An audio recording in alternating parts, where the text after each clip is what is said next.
He called the crash of 1907. He called the crash of 1929. On one October day, while America's net worth evaporated, this man made a fortune so large the newspapers struggled to print the number alone in a quiet office, saying almost nothing. The public wanted him dead. So here's the riddle that makes no sense. How does the greatest trader who ever lived, a man who could see the future, end up broken in the cloakroom of a hotel, leaving a note that calls his whole life a failure? The answer isn't bad luck. The answer is that the exact gift that made him rich is the thing that killed him. This is the story of a man who built a machine for reading the future out of his own nervous system and never figured out how to turn it off. Chapter 1. The Boy Who Could Hear Money. A 15-year-old runs off a Massachusetts farm with $5 and a skull full of arithmetic nobody asked for. His father wanted him behind a plow. Jesse wanted numbers. Numbers 1. He lands in Boston in front of a thing called a bucket shop, a brokerage, the way a casino is a bank. You didn't buy stock. You bet which way the price would wiggle, the house took the other side, and if you won too much, the house just stopped letting you play. Gambling, cosplaying as Wall Street. And young Jesse was good. Not lucky good. Structurally good. Here's the whole movie, so hang on to it. Livermore didn't care why a stock moved. He didn't read the news, didn't want your opinion on the railroad's earnings. He sat in front of the price ticker, that little machine spitting numbers onto paper tape, and watched the numbers breathe. He felt the rhythm. Modern traders call it tape reading. Jesse would have called it Tuesday. He won so consistently, the bucket shops banned him one by one like a card counter walked out of every casino on the strip. They gave him a name that stuck for life. The Boy Plunger. He was barely 20. And here's the first deposit on the thesis. Most people think trading is about information. The right tip, the secret memo, the friend who knows a guy. Livermore proved something colder. The price itself contains the information, if your nervous system is wired to hear it. He wasn't predicting the future. He was listening to the present harder than anyone in the room. That's a gift. It's also a diagnosis. Chapter 2. The Day He Bet Against America. Livermore graduates to the real exchange, where the numbers don't lie and the house can't kick you out for winning. He struggles. Reading the tape is harder when the price is real. Then in 1907, something starts to feel wrong. He can't point at a headline, he just feels it the way you feel. Weather in an old knee. Money tightening, the market climbing on fumes, everyone cheerful in a way that smells like the top.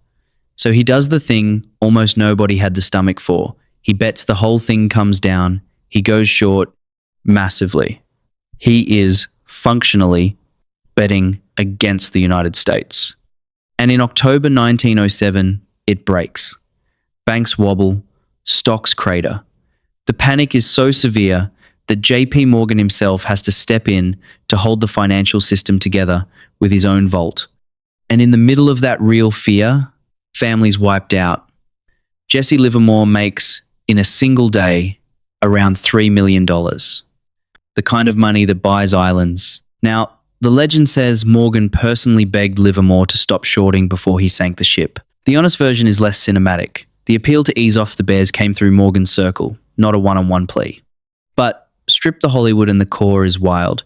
A single 30-year-old had become big enough that the most powerful banker in America needed him to please knock it off. He didn't cause the crash, but he felt its rhythm coming and positioned to win from millions of people's worst day. That's not evil markets need people willing to bet against the party, but it means his greatest triumphs were, structurally, other people's funerals. Sit with that, because it's about to happen again. Bigger. Chapter 3. The Richest Man Nobody Would Thank. Through the late 20s, America throws the greatest party in its history.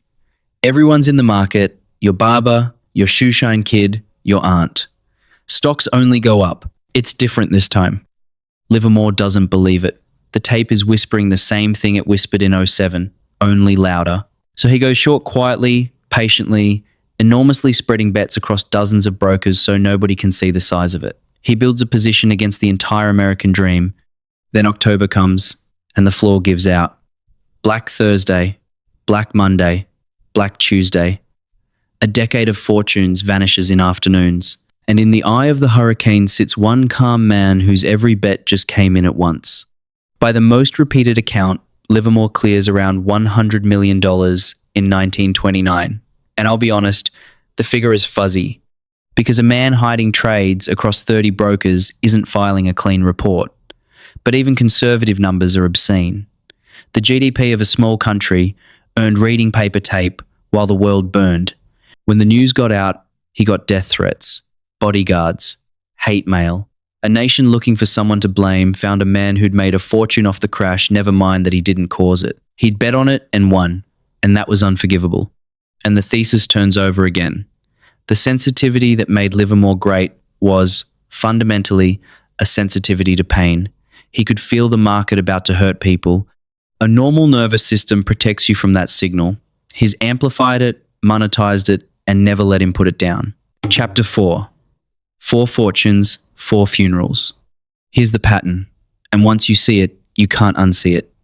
Across his life, Livermore got staggeringly rich and went broke, not once, not twice, but several times. Up the mountain, down to nothing, back up, back down. How does a man who sees crashes coming keep crashing himself? Because the skill that wins is not the skill that keeps.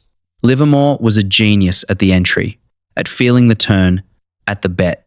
He was catastrophic at the boring part, banking the win, walking away, staying out when there was nothing to do. His own rules told him to be patient, to sit in cash, to never overtrade. He wrote those rules brilliantly, and he broke them constantly, because the same hunger that made him need to read the tape made him unable to stop. He even diagnosed himself. He wrote that his real enemy wasn't the market, it was his own inability to sit still. He knew. He published it, and then he did it again anyway. That's the part to take home. We romanticize the greatest trader who ever lived, but finding the opportunity and being wise about yourself are 2 completely different organs, and Livermore was a giant in one and a child in the other. The market wasn't his opponent, his own wiring was. The man who shorted America couldn't short himself. Chapter 5. The Quiet Room. So we arrive back at the riddle. The cloakroom. The note. In 1940, Livermore publishes How to Trade in Stocks, distilling everything he knew. It barely sells. The world has moved on from the boy Plunger. The fortunes are gone. He's been battling deep depression for years, the kind that doesn't care how clever you are or how rich you used to be. On the 28th of November 1940, he walks into the Sherry Netherland Hotel, sits in the cloakroom, writes a note to his wife, and the man who predicted the 2 greatest crashes of his century calls his life a failure, and ends it. Let me correct the campfire version, because facts matter even here. He didn't die with $3 to his name. He'd set up trusts, assets were shielded. Died penniless is a tidy myth, but the emotional books were empty. A man who measured his entire worth in the size of his bets had run out of bets, and run out of the self that placed them. Broke in the one account he never learned to read. The trading world turned him into a saint. Cut your losses, let winners run, the market is never wrong. All true, all brilliant, all written by a man who could not follow them. I don't think his story is about money at all. I think it's about the difference between a gift and a life. Livermore had the rarest gift the market has ever seen. He just never learnt the ordinary skill of being okay when there was nothing to win. So here's the question I'll leave you with, and it isn't really about trading. If the thing that makes you exceptional is also the thing quietly destroying you, would you want to know? And if you knew like Jesse knew, like he wrote it down and knew, could you stop? That one wasn't funny at the end. Some of them aren't. See you next time.